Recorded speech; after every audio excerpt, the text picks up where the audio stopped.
తెలంగాణ ప్రభుత్వం శాసనసభలో శనివారం ఓటాన్ అకౌంట్ బడ్జెట్ ను ప్రవేశపెట్టనుంది. మధ్యాహ్నం 12 గంటలకు ఓటాన్ అకౌంట్ బడ్జెట్ ను శాసనసభలో ఉప ముఖ్యమంత్రి ఆర్థిక మంత్రి మల్లు భట్టి విక్రమార్క ప్రవేశపెడతారు.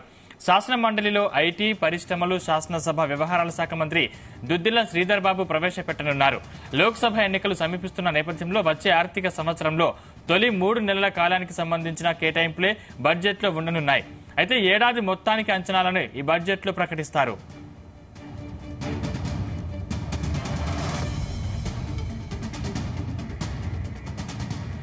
ప్రస్తుత ఏడాదికి సంబంధించి 2023 ఫిబ్రవరిలో 2.90 లక్షల కోట్లతో బడ్జెట్ ప్రవేశపెట్టారు. అయితే నిర్దేశిత లక్ష్యాల మేరకు ఆదాయాలు రాకపోవడంతో సవరించిన అంచనాల ప్రకారం 2.50 లక్షల కోట్ల రూపాయల వరకు ఉంటుందని సమాచారం.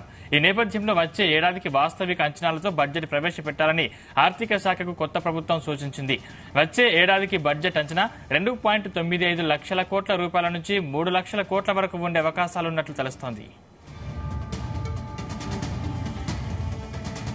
గత ఆర్థిక సంవత్సరం తొలి 9 నెలల్లో అంటే ఏప్రిల్ నుంచి డిసెంబర్ వరకు పన్నుల ఆదాయం ఆశించిన స్థాయిలో రాలేదు.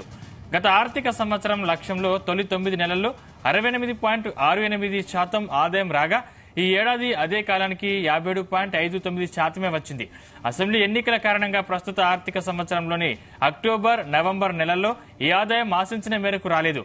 మరోవైపు గత బడ్జెట్లో కేంద్రం నుంచి 41.259 కోట్లు వస్తాయని అంచనా వేశారు. అందులో 15% వచ్చినట్లు అధికార వర్గాలు తెలిపాయి. ఇలా పన్నుల ఆదాయం ఆశించిన విధంగా రాకపోవడం, కేంద్రం గ్రాంట్లు తక్కువగా రావడం వంటి కారణాల వల్ల సవరించిన బడ్జెట్ అంచనాలు 2.90 లక్షల కోట్ల నుంచి 2.50 లక్షల కోట్లకు తగ్గవచ్చని తెలుస్తోంది.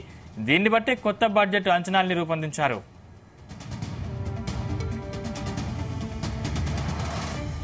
నిధుల కేటాయింపులో 6 గ్యారంటీలకు తొలి ప్రాధాన్యం ఇవ్వనున్నారు.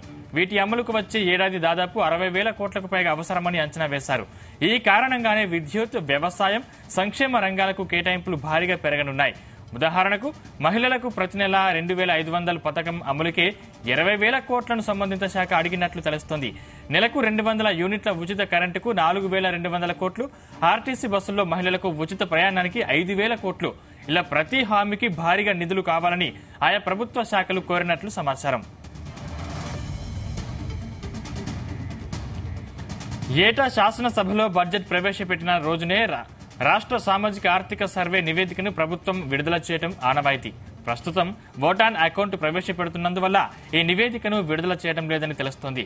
ఎన్నికల తర్వాత పూర్తిస్థాయి బడ్జెట్ ను ప్రవేశపెట్టే సమయంలో దీన్ని విడుదల చేస్తారని ఆర్థిక శాఖ చెబుతోంది.